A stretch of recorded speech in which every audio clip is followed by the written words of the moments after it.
வணக்கம். என் குருநாதர் எழுத்து சித்தர் பாலகுமாரன் அவர்களை மனதார பிரார்த்தனை செய்துவிட்டு உங்களுடன் உரையாட தொடங்குகிறேன்.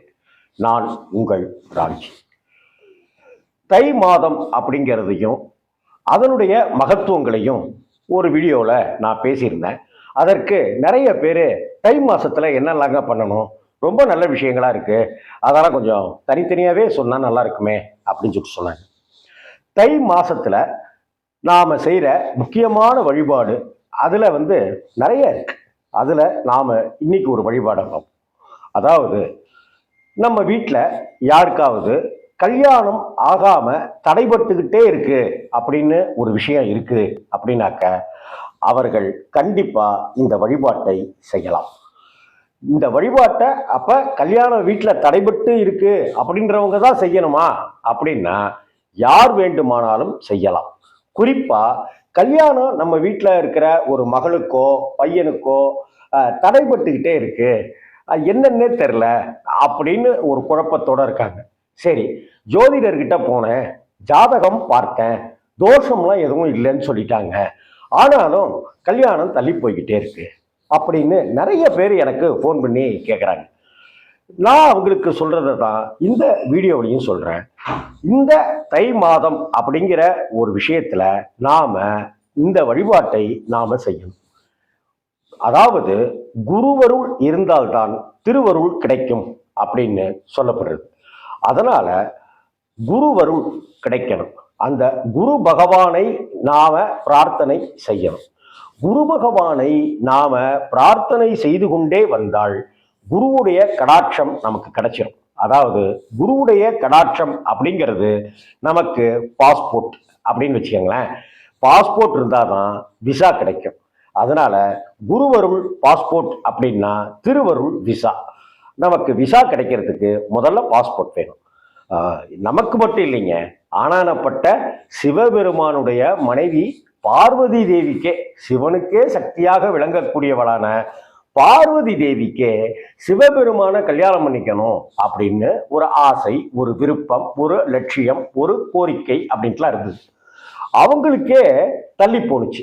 என்ன காரணம் அப்படின்னு சொன்னா குரு பலம் இன்னும் வரல அப்படின்னு. அப்ப குருவை நாடி சிவபெருமானுக்காக, சிவபெருமான கல்யாணம் பண்ணிக்கணுங்கிறதுக்காக பார்வதி தேவி தவம் இருந்தாள் அப்படின்னு புராணங்கள் சொல்லுது.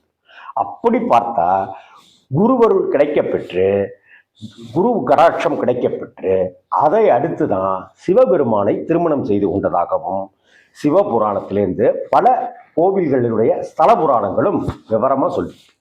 அதனால நமக்கு குரு பார்வை கிடைக்கணும், குரு கடாட்சம் கிடைக்கணும். குரு பார்க்க கோடி நன்மை அப்படின்னா என்ன? குரு பார்த்துட்டாருன்னா உங்களுக்கு வாழ்க்கையில திருமணம் நடந்துடும். திருமணம் நடந்து நம்ம வீட்டுக்கு ஒரு விளக்கேற்றுவதற்கு ஒரு மகாலட்சுமி வந்துட்டான்னா அந்த வீடு சுபிட்சம் அடைஞ்சிடும். அப்படி ஒரு மனைவி வந்துட்டா, நமக்கு அப்பா அம்மாவுக்கு நிகரான ஒரு வாழ்க்கை துறை வந்துட்டா அப்படின்னாக்க நாம செய்யற தொழிலோ பார்க்கிற வேலையோ இன்னும் பவர்ஃபுல் ஆயிடும். அப்படி இன்னும் பவர்ஃபுல் ஆயிடுச்சுனாக்க சம்பள உயர்வு, வியாபாரத்துல லாபம் அப்படின்னு வர ஆரம்பிச்சிடும்.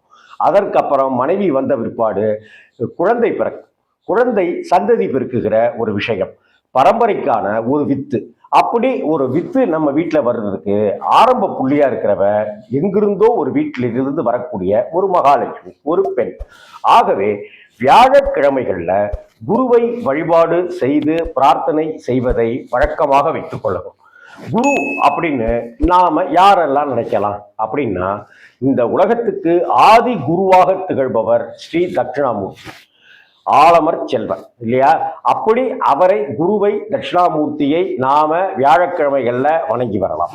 அதே போல ஞான குருவாக திகழ்பவர் முத்துக்குமார சுவாமி, முருகப்பெருமான், ஞான கடவுள், கந்த பெருமான், இவரை நாம தொடர்ந்து வணங்கி வருவதை வழக்கமாக வைத்துக் கொள்ளலாம். இந்த தை மாசத்துல குருவை நினைத்து மனதார பிரார்த்தனை செய்து வீட்டில் பூஜை ஏற்றி, பூஜையில விளக்கேற்றி நாம பூஜை அறையில அமர்ந்து ஒரு 20 நிமிடங்கள் குரு ஸ்தோத்திரங்களை சொல்லலாம். எனக்கு ராகவேந்திரர் ரொம்ப இஷ்ட தெய்வம்ங்க அப்படின்னு இருக்கிறவங்க குரு மகான் ராகவேந்திர சுவாமிகளை நினைத்து பிரார்த்தனை செய்யலாம். இப்படி எந்த குருவை நினைத்து நாம வேண்டிக் கொண்டாலும் குரு கடாட்சிப்பார், குருவருள் நிச்சயம் கிடைக்கும். முதலில் தெரிந்து கொள்ளுங்கள், தை பிறந்தால் வழி பிறக்கும் அப்படின்னு சொல்றதுக்கு பல காரணங்கள் அதற்கு உள்ளார அர்த்தம் பொதிந்தவையா இருக்கு. அந்த வகையில திருமண தோஷங்கள் விலகணும், திருமண தடைகள் நீங்கணும் அப்படின்னு இருக்கிறவங்க, இல்ல காரியமே தடையாக இருக்கு அப்படின்னு இருக்கிறவங்க, தயவு செய்து தை மாசத்துல வியாழக்கிழமைகள்ல குரு பகவானை மனதார பிரார்த்தனை செய்துங்க. அப்படி பிரார்த்தனை செய்ய செய்ய செய்ய அதனுடைய வலிமையானது குருவருளை நமக்கு தந்தருளும்.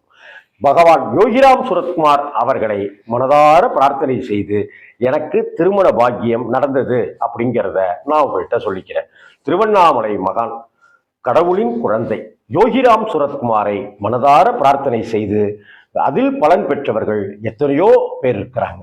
அதுல எத்தனையோ பேர் என்கிட்ட நிறைய பேசிட்டு இருக்கிறாங்க இன்னமும் கூட.